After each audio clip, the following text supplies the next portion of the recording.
Peterson's third wife, Kathleen Savio, was found dead in the bathtub of the couple's home. Drew Peterson denies reports that a relative helped him move a container that held his missing wife's body. Drew Peterson, the infamous killer cop who killed one wife and is still the prime suspect behind the mysterious disappearance of another. I can look right in your eye and say I had nothing to do with either of those incidences. Before being arrested and convicted for the murder of third wife Kathleen Savio, family members could only watch in astonishment as Drew Peterson paraded himself in front of the media. I'm like, you know, for the love of God, would you quit saying this? Or would you quit doing this? You know, and you would tell him, but it wouldn't matter. When fourth wife Stacy Peterson disappeared, Drew's three sisters-in-law began to realize what type of monster they had in their midst. My husband said, Norma, Stacy's on the TV, she's missing. And the first thing I told him was that Drew had killed her. I knew that if she wasn't here, it was because of him. If Drew couldn't have her, nobody could. Drew killed her. He knows it. I know it. What happens when you discover a family member is a murderer? It took a long time for a lot of people throughout the whole family to come around to recognizing who he was and what he had done.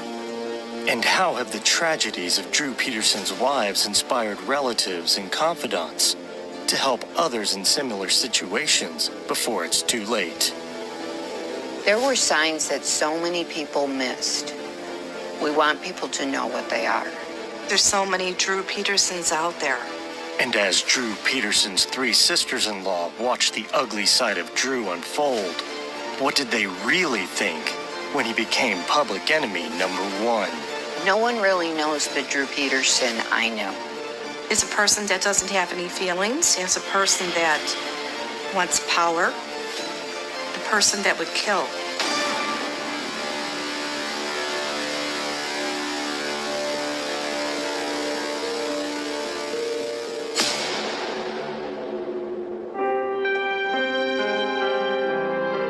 The story of Drew Peterson dominated headlines and newscasts. The police sergeant's third wife died under mysterious circumstances, and then a few years later, his fourth wife vanished without a trace. He was the prime suspect, but instead of hiding from the media spotlight, he ran to it. How's that? What do you want to talk about? And after a new autopsy was conducted on his late wife, Kathleen, Peterson was found guilty of her murder and is now believed to have killed his missing wife, Stacy. Drew Peterson became infamous, as did the accounts of the abuse and control he exerted over his spouses, witnessed firsthand by some of the women in his family. Norma Peterson became Drew's sister-in-law when she married his younger brother, Paul, in 1994. I came into the family right after his first marriage. So actually I got to see him interact with his second wife, who I am very good friends with his third wife, Kathleen, to whom he's in jail for the murder of. And we were in business with them, so got to see that firsthand. And then with his relationship with Stacy. Norma is also an advocate against domestic violence who spotted the signs early on. He followed a lot of the characteristics that narcissists have, where they're more concerned about themselves and how you relate to them, as opposed to what, you know, in a normal relationship, there was a give and take. With Drew, it was take. What can you give me? What can I take from you? In what way can you serve my purposes? Just a half hour west of Chicago is the small suburb of Bolingbrook, Illinois. It was here in 1977 that Drew Peterson joined the Bolingbrook Police Force. In just 2 years, he received an Officer of the Year award. Narcissists naturally gravitate towards positions of power and authority because it works with their characteristics. They can use that power and authority in any manner that benefits them the most. It was in 1992 when Drew Peterson met Kathleen Savio on a blind date. Drew had already been divorced once and was still married to his second wife at the time. And when they met each other, Drew just fell head over heels over her. And she told me about the date, and she showed me a picture, and I thought it was kind of strange that she would have a picture of him. Kathleen seemed very nice, very vivacious, beautiful woman, very accomplished on her own. And then she meets Drew, and she thinks of him because of the information that he had given her, that he was in an unhappy marriage. And just a matter of weeks, she says, he's telling me to say I love him. I don't love him. I don't even know him. It gradually grew where he would buy her gifts, go on trips for any occasion, said that he was a bachelor, that he needed someone to come and help him redecorate the house and go to the stores and buy washer and dryers and furniture. He had the money and everything was great. Drew soon divorced his second wife and made Kathleen his third bride. In the beginning, he was loving towards her. She was always loving. She was always wanting him to kiss her and hug her. The couple had 2 sons within 2 years of marriage, and their life, at least at the beginning, appeared to be a happy one. There's that honeymoon period where everything's really great. It's wonderful. They're so into you. They want to be with you all the time, which is normal in a relationship. But eventually, Drew began to exhibit disturbing patterns of emotional and physical abuse. And I said to her, "What happened to your eye?" And she said to me that she had fallen on a curb and she was downtown. She tripped over the curb. And I said, "No, tell me that again." And she said, I fell and that was it. And at this point, she would lie to me because she didn't want me to be in danger. The fights between Drew and Kathleen grew even more intense. One altercation ended with Kathleen in the emergency room of a local hospital.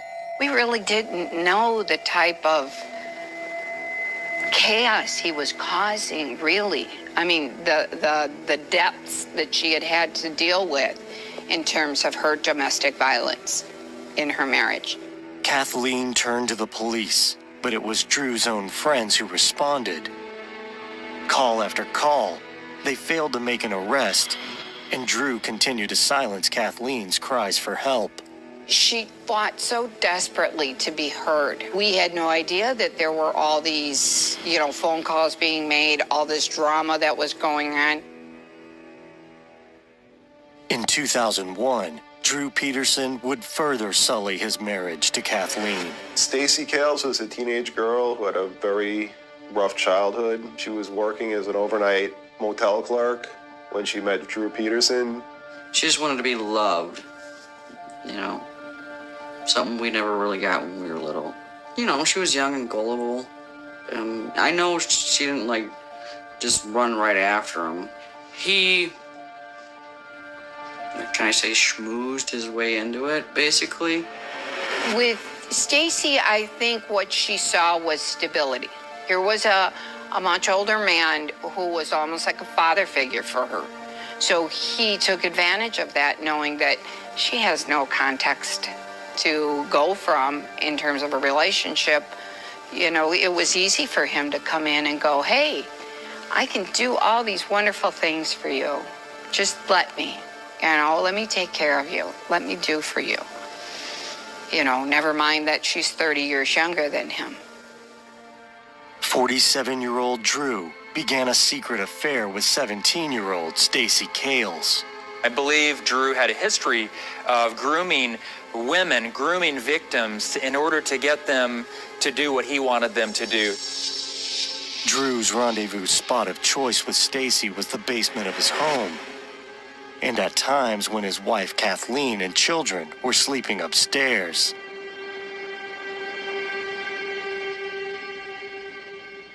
But it wasn't long before Kathleen found out. In late 2001, she was sent an anonymous letter. It detailed Drew's affair and warned her to beware of speaking to police, or anyone in city government. After 11 years of marriage, Kathleen filed for divorce. But to add insult to injury, Drew moved himself and teenage girlfriend Stacy Cales into a house approximately a quarter-mile from Kathleen. Stacy soon became pregnant, and things came to a head when Drew brought her with him to drop off his children at Kathleen's house. In a letter, Kathleen alleged that Stacy called her inappropriate names in front of her children. Drew claimed that Kathleen hit Stacy, an action that Kathleen denied. The incident ended with Kathleen pinned to the ground by Drew.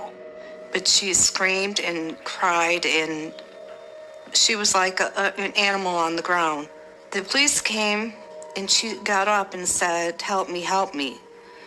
And it turned out that Kathleen was arrested. Now, in the middle of an ugly divorce, Kathleen wanted her share of the marital assets. Drew stood to lose a lot of money. Half their marital assets, his pension, which meant an awful lot to Drew. But that was something that Drew Peterson would go to extreme lengths to keep. Early on in the divorce, when I represented her, she told myself and anybody else who would listen that he was telling her he would kill her, make her look like an accident.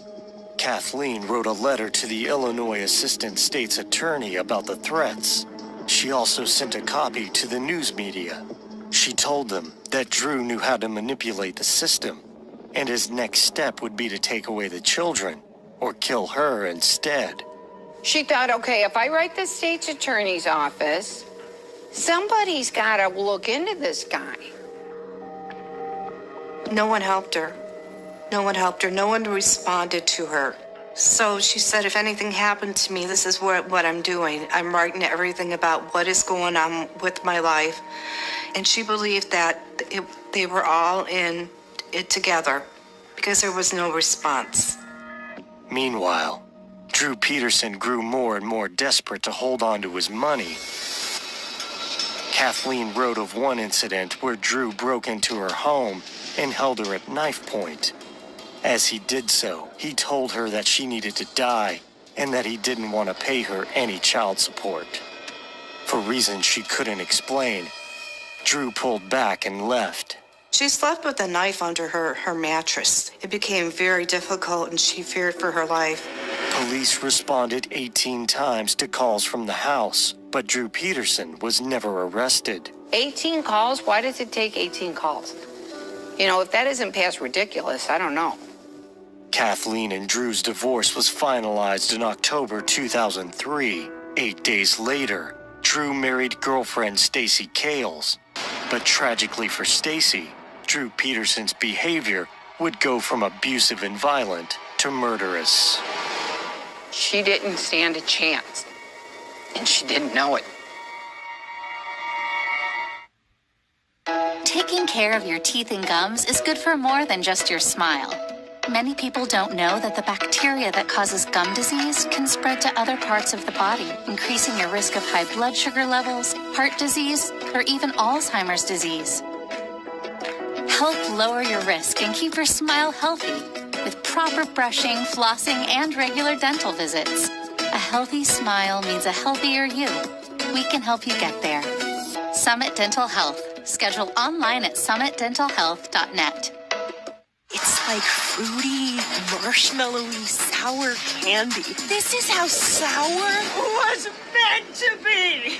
16 grams of protein? What the puff? What the puff? Try new Built Sour Puff. With the Propel app, you can easily check your EBT balance, save money, and stay informed about your benefits. Goodbye, 1-800. Hello, Propel.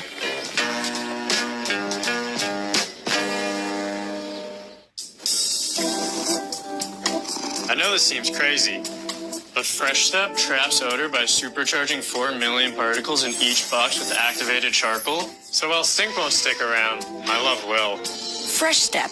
Is it crazy or is it love? Two of Drew Peterson's wives, Kathleen Savio and Stacy Peterson, experienced abuse at his hands. In retrospect, Drew Peterson's 3 sisters-in-law recall the abuse and control they witnessed in Drew's relationships. In 2003, Drew, a sergeant in the Bolingbrook, Illinois Police Department, and third wife Kathleen had acrimoniously divorced. It was a tough divorce. A lot of bickering, a lot of fighting, name-calling. A lot of things happening to Kathleen. Drew had quickly remarried. His 4th wife, Stacy, was 30 years his junior. She just wanted everything that we never had growing up for her kids and the family, the husband, the happy setting. Stacy was this wonderful, happy, bouncy, charming, loving, wonderful person that everyone loved. But much like Kathleen Savio before her, Stacy began to feel Drew's ever-increasing need for control.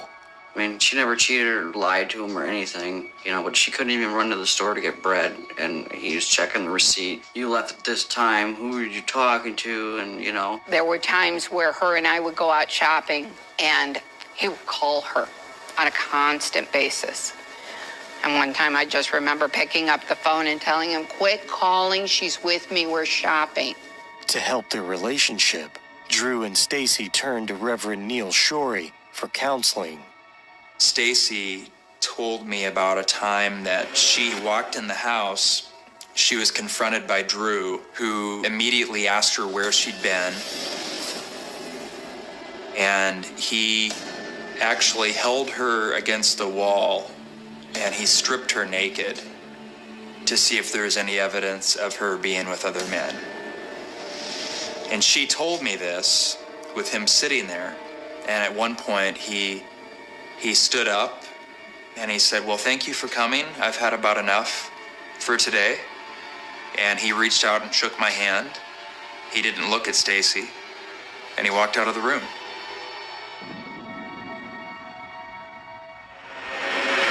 Then, as things progressed, everything just got worse and worse. She'd be like, "I want a divorce," but then she didn't want a divorce because our family growing up was rough. You don't want to break the family, She wanted to fix it, but you couldn't fix Drew.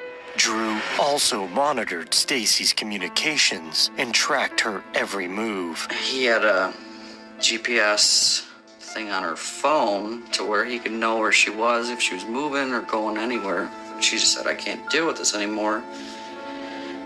And then he'd come home, later on that evening or the next day with a ring. "Oh, here, honey. This is just to show you I love you." He'd run out and come home with a Harley. "How I bought you a Harley." It's just Drew's personality is like beat him down, and then when they want to leave, "Oh, here's this, lift you back up a little bit,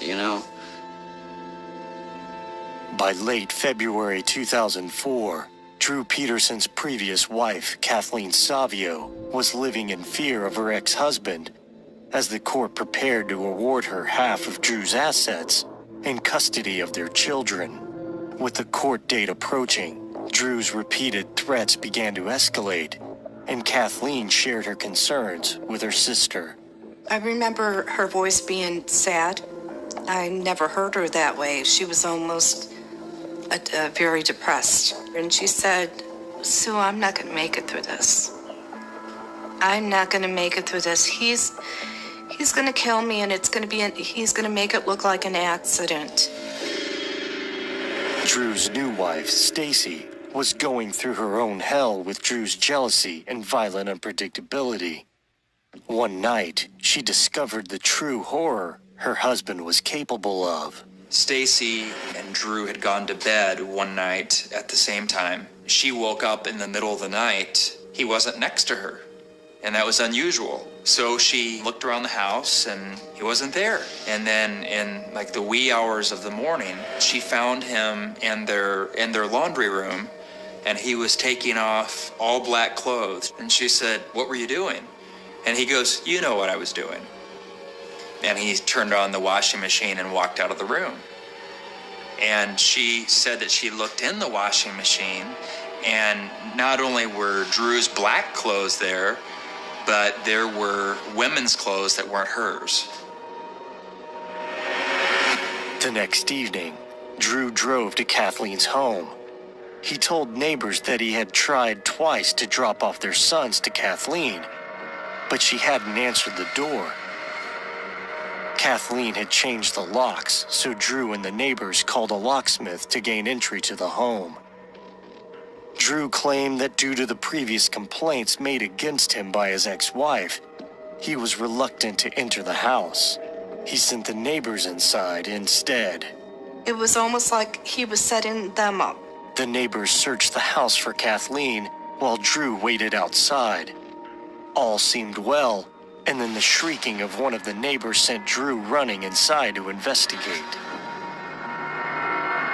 Drew found his neighbors staring in shock at the bathtub. Inside was the dead body of Kathleen.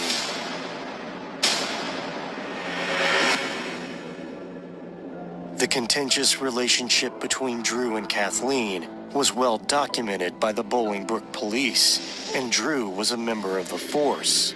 Not wanting the investigation to have the appearance of a conflict of interest, the local authorities handed it off to the Illinois State Police.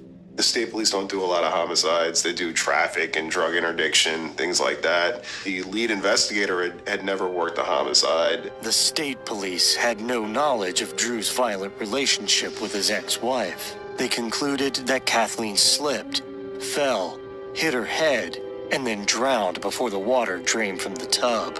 We were under the impression that, it was just a terrible accident. We didn't have all the facts. We had nothing to lead us to believe that there was anything but what he had said. They really hadn't investigated it at all. They collected no evidence. They really didn't pursue it at all. This woman died and they immediately decided it was accidental. Kathleen's ex-husband, Drew, and his young wife, Stacy, were questioned about the death. He was questioned at his own department in the break room instead of being pulled into an interview room at the state police. He was allowed to sit with his wife, Stacy, when she was questioned, which is absurd. He coached her to lie to the police about what he had done, that he had killed Kathleen Savio. After being questioned, the couple returned home. Less than 1 month later, an autopsy report noted Kathleen's blood-soaked hair, bruises on her body, a 1-inch gash on the back of her head, and blood in the dry bathtub. The undisturbed objects surrounding the tub told no tales of a fall, and much to the shock of friends and family, the coroner declared it an accidental drowning. So now when you hear that and hear about that evidence, you wonder, how could you have slipped and fell? If you slipped and fell, you would have fallen out. I was frustrated, sad, angry, didn't know what to do next. How would I go on with my life if I knew it wasn't an accident? What do I do? What do I do? I called the state police and asked what was going on with the investigation now, and they said nothing. It's an accident. There's nothing to investigate, and I really couldn't believe it. Every one of us, without even discussing it, said there's no way that she drowned in the bathtub. There's no way. He was a longtime sergeant in Bolingbrook, and I think that he had some sway over the whole situation. That's just conjecture, but I do believe it. Drew Peterson, it seemed, had just gotten away with murder. Drew cashed in on Kathleen's life insurance, sold her house, and took custody of their children. He got the house, he got the kids, he got the money, he got everything he thought was due to him. Meanwhile, Drew's current wife, 20-year-old Stacy, was pregnant with her second child. To help with the problems with her marriage, Stacy continued counseling sessions with her minister, and Drew sometimes accompanied her.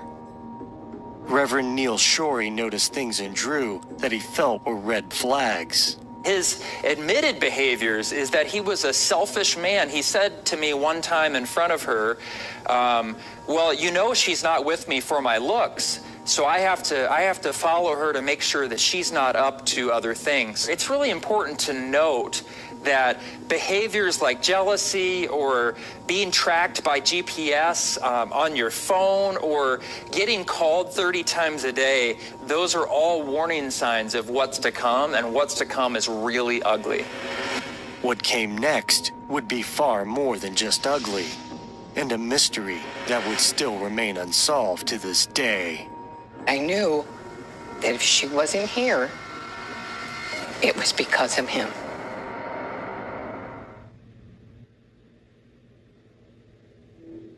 Drew Peterson's 3 sisters-in-law have bravely come forward to reveal the abuse they witnessed in the convicted murderer's 3rd and 4th marriages.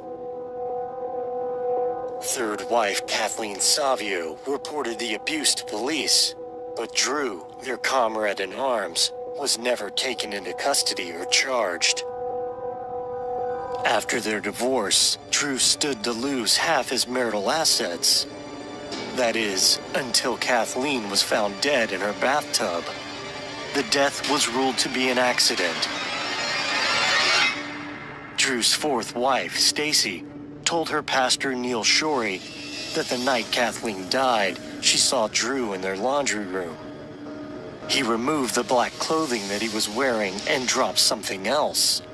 Women's clothing that was likely Kathleen's.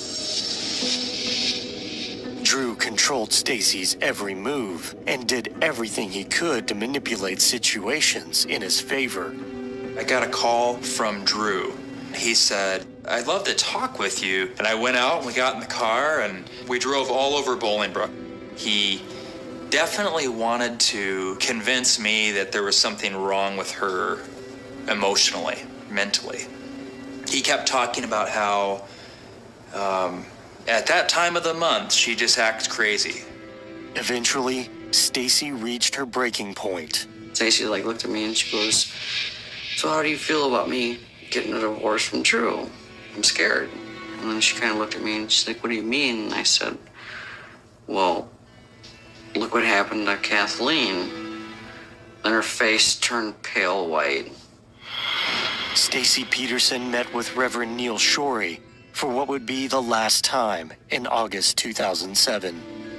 August 31st, 2007, I'll never forget the day. She said, he did it. And I said, he did what? And she said, Drew killed Kathleen. She said that I was the only person that she had told. And I said, what do you want me to do with what you've told me? And she said, I just want you to keep it to yourself. And I did. And I wrestled with that. I wondered if that was really the right thing to do. Immediately after I left, so I checked my voicemail, and it's Drew Peterson. Drew Peterson left a voicemail with Reverend Shorey, stating that he was aware of Stacy's meeting with him that morning. Then, he invited the Reverend to take a flight with him aboard his ultralight aircraft. I wonder if he knows that Stacy just told me what he's done. Reverend Shorey called Drew back and told him he'd have to pass due to having an expectant wife at home. And I hung up the phone and I just thought, oh my gosh, did I just dodge a bullet? Meanwhile, Stacy contacted the only authority figure left who she thought could actually help her. Kathleen Savio's divorce attorney, Harry Smith. Stacy, who was obviously very adversarial in nature to me during the Kathleen Savio divorce, she called me to talk to me about her plan to divorce Drew. In the interest of providing for her children, Stacy dropped a bombshell. She asked me if we could get more money in the divorce if we threatened to go to the police and tell them how Drew killed Kathleen. And that was sort of a big stopping point in that first conversation I had with her. Stacy failed to grasp that withholding the knowledge of Drew's crime was a felony in and of itself. I had to tell her right then and there, no, that's a crime you committed. I mean, that's concealment of a homicide, possibly. That's a felony. Concerned for her safety, Harry Smith asked Stacy one very important question. Did he know that she was talking to a divorce attorney? I don't think he would have been happy knowing she was talking to me. I did caution her about that on the phone, and she assured me that he didn't know about the cell phone that she was calling me from. I certainly had grave concerns in talking to her. Stacy also reached out to family members during this time. She called me with a new phone and told me that she had gotten it because of what she was going through. And I remember apologizing to her for what she had to go through and told her if there was anything she needed, I would be here for her. And she told me that she didn't understand how one brother could be so kind and loving, and yet the one that she had wasn't. Stacy's sister, Cassandra, was another close confidant. And she told me, she said, if anything happened to me, Drew did something. And like my heart stopped, and I said, let's go. Let's go right now. That was her indirect way of saying he killed her. You know, she didn't want to tell me because she didn't want to get me killed or whatever. And I said, let's go. And she goes, no, I'm not, I can't. I said, no, we're packing up the kids and we're going. She goes, no, I can't, because if I take the kids, he's the breadwinner. Exactly what she said. He's the breadwinner. And I tried to get her out of that house so hard that night, and she wouldn't go because of them kids.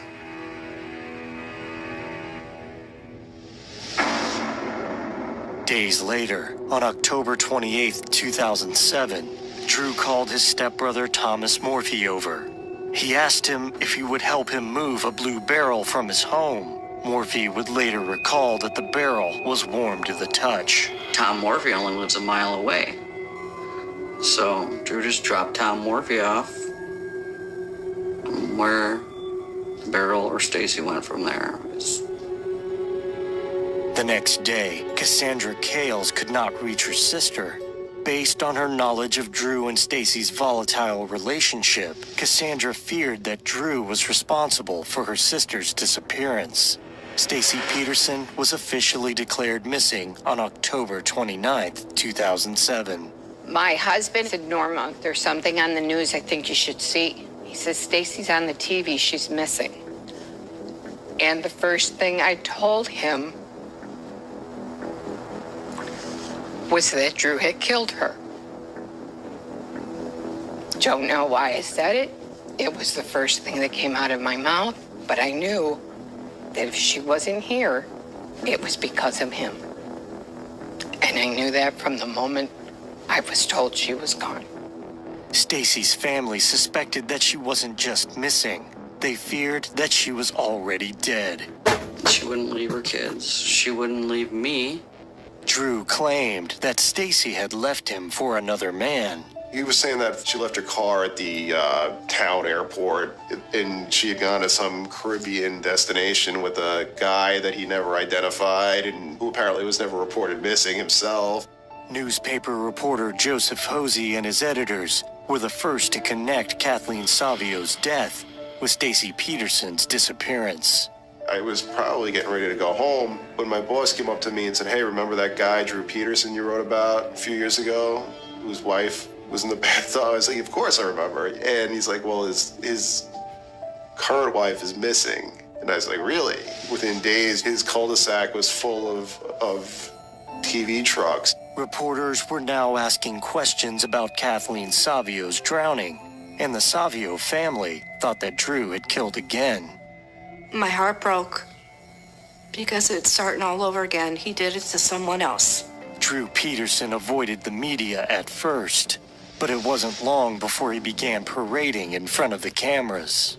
I think Drew's behavior was, just highly inappropriate behavior. I think people are drawn to that. The media was morbidly fascinated. Only weeks after Stacy's disappearance, Drew seized on that fascination by appearing on major network television. With him being on TV and all the talk shows and traveling and the media attention, I always thought, this is a very serious case. What about your children? What about what they're going through? While he's out there going to New York, going to California, going here, going there, it was Paul and I that were taking care of the kids. We were the ones that were giving everything up so that he could go out there. And there were times when he would come home and I'm like, for the love of God, would you quit saying this? Or would you quit doing this? And you would tell him, but it wouldn't matter. I mean, again, going back to narcissistic behavior. No one else's opinions mean anything. Drew Peterson denied any guilt and stated that he was simply unlucky. But local prosecutor James Glasgow, the Will County State's attorney, wasn't buying Peterson's explanations. Meanwhile, with a mounting prosecution, an outraged public, and a trail of incensed family and friends, the spotlight on Drew Peterson illuminated the skeletons in his closet. It began with the court-ordered exhumation of the body of Kathleen Savio, his previous wife. Suspicions began to rise.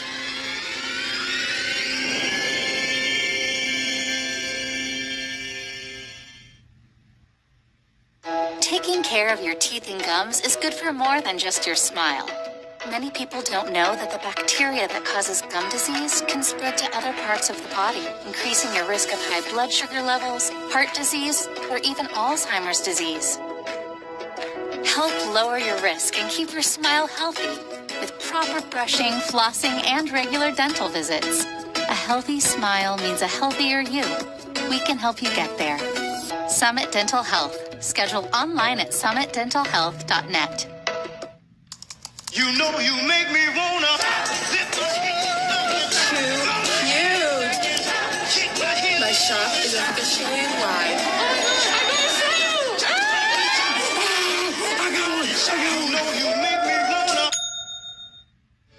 Let's go on a new adventure, hand in hand, on a Disney cruise. The Volkswagen Atlas comes with a standard 12-inch touchscreen, incredible tech and safety features, a third row, and large cargo space. Experience no handoffs, no hassles, and no hidden fees. Shop our new vehicles at BaxterVW.com. For years, Illinois cop Drew Peterson doled out abuse to his ex-wife Kathleen Savio, and then to fourth wife Stacy Peterson. I believe that victims, when they pay attention to the Peterson story, many times they'll see themselves if they really read about what happened. Kathleen died under mysterious circumstances in 2004, and Stacy vanished in 2007 without a trace. Having one wife dead and another missing attracted the attention of both the authorities and the media to Drew Peterson. His sister-in-law, Norma, laments the missed opportunities to save Stacy. Stacy Peterson didn't have to die. Every day I advocate for women like Stacy, who are not here to advocate for themselves. Drew Peterson became a national news story, and he made frequent appearances on television proclaiming his innocence. He said she is where she wants to be. And it just sent shivers down my spine. When I think of that statement, it's very telling to me because what it tells me is that she must have said something to him about leaving. I will leave you. I would rather be dead than be with you. What did she say to him that he would say, well, you don't want to be with me? Okay, I can arrange that.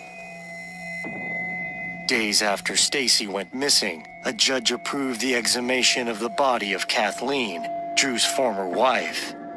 Dr. Michael Bodden, a well-respected medical examiner from New York, examined Kathleen's body. He discovered previously overlooked blunt force trauma injuries that indicated a struggle. Based on this, What was originally deemed an accidental drowning in 2004 was now designated as a homicide in 2007. Ultimately, my sister spoke from the grave. I believe that. With the facts that were coming out, I mean, it doesn't take a rocket scientist to figure out what had happened. That Drew did what he did. This was consistent behavior for him. You know, you're not going to take my stuff. And everything was his stuff.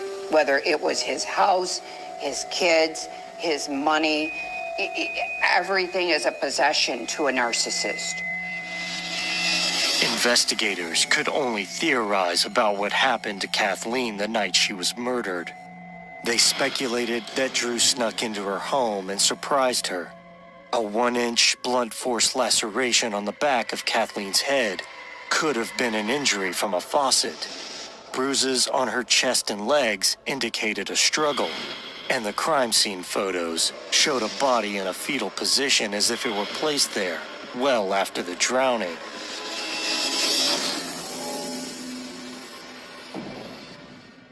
Drew steadfastly declared his innocence of both Kathleen's murder and current wife Stacy's disappearance. He also basked in the light of the public eye. They're calling Drew a suspect in his fourth wife's potential homicide since no one can find her. But pretty quickly, the headlines turned to be about Drew. And Drew wearing his American flag bandana while he stands around outside and bantering with us, with the reporters. When we exhumed my sister, when everything was done, we had to bury her again. When we were there, Drew was at his house on the patio doing People's Magazine, doing a photo shoot. It made me sick. I was angry that, if not for me, for your kids, your mother of your children. With mounting media pressure and a wrongful death suit filed by Kathleen's family, State's Attorney James Glasgow issued a warrant for Drew's arrest. On May 7th, 2009, 19 months after Stacy Peterson vanished, and more than 5 years after the drowning death of ex-wife Kathleen Savio, Drew Peterson was arrested for Kathleen's murder. When they finally arrested him, I had received a call from the state police, and I was so happy. I ran in the living room and turned the TV on, and here I saw it live. Finally. I was thinking, finally, he'll shut up. I won't have to listen to this every single day. I mean, the guy's a dead man walking. He looks horrible. And it makes me feel wonderful. Bail for Drew Peterson was set at $20 million. With insufficient funds, Drew was stuck in prison for the next 3 years as lawyers on both sides mounted their cases. The prosecution only had scraps of evidence from a poorly investigated 2004 crime scene. They still had the problem that they never collected any evidence in the first place, and now it's 3.5 years later and you really have no physical evidence at all. So what they did was they created Drew's Law, which then allowed them to bring hearsay into the courtroom. Under this new law, prosecutors could use incriminating statements made by Kathleen and Stacy. Peterson's trial began in 2012. I really thought Drew was going to beat the rap until Harry Smith testified, and then everything turned. Divorce attorney Harry Smith was called on by Drew Peterson's own defense team. They were hoping Smith could discredit Stacy by testifying about her attempt to blackmail Drew in a divorce. But the strategy would backfire. It was probably surprising to the jury to begin to hear testimony from Stacy Peterson through me on the stand, not speculating, but talking about Drew killing Kathleen Savio. Drew Peterson was found guilty of murder in the first degree of his third wife, Kathleen Savio. He was sentenced to 38 years in prison. I thought he would have got more. Just more, but I was happy that he wasn't going to get out until he's at least in his 90s. And I thought to myself, I'll be right there when he comes out, because I'm not going away.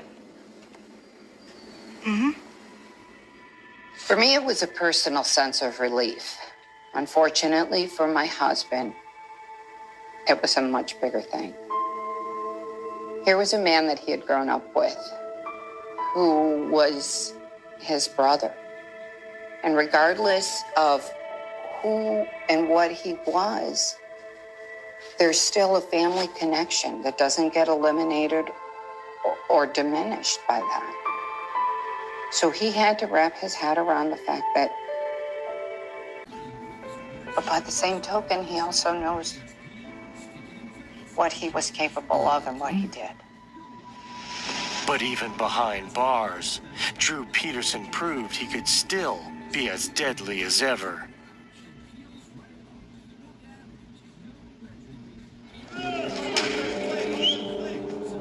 Drew Peterson was sent to prison for the 2004 murder of his ex-wife, Kathleen Savio. Peterson's fourth wife, Stacy, mysteriously disappeared in 2007 and was believed to have been killed by Drew. Even behind bars, Drew couldn't stay out of trouble. He tried to put a hit on Jim Glasgow, the prosecutor in Will County who convicted him. I can't believe he was that stupid. I don't know how else to put it. I can't believe he was that damn dumb. And I was just like, wow. I'm like, what an idiot. It just shows that he thinks he's above the law, even in jail. Peterson was found guilty of soliciting the hit and was sentenced to an additional 40 years in prison. It's just like another nail in his coffin. So then here I am thinking, well, when does he stop and say, I'm screwed, or I'm done? The Peterson case garnered round-the-clock media attention. One person who took particular interest was the late Susan Murphy Milano. Susan Murphy Milano was a domestic violence awareness advocate that worked here in the Chicagoland area for years. When Stacy's case came up and she started to follow what was going on and then starting to learn more about what had gone on with Kathleen Savio's case, she started to see the similarities between what her father, who was a Chicago police officer, had been doing to her mother for years before he actually murdered her and then killed himself. Well, she saw the exact same type of behavioral patterns and situations that had gone on in her family go on with Kathleen's case. Before she disappeared, Stacy Peterson confessed her knowledge of Drew killing Kathleen Savio to Reverend Neil Shorey. Susan Murphy Milano, who was an incredible advocate, who reached out to me on Facebook about 2 years after Stacy disappeared. Susan asked me questions about my meeting with Stacy and then told me really all the things that I did wrong. She looks at me and says, Neil, I really think that you could be a part of helping to change the culture of churches and make them victim-friendly. Would you be interested? And I said, with no hesitation, absolutely, yes. Where do I sign up? To stop the types of violence that Stacy and Kathleen suffered from, Reverend Shorey and Norma Peterson have become part of an initiative called Document the Abuse. Document the Abuse was created because of what went on in Stacy's case. Simply put, it's a way for victims to be able to put down their experiences and their histories in a notarized document that can be held for safekeeping in the event that they should go missing or be unable to testify on behalf of themselves.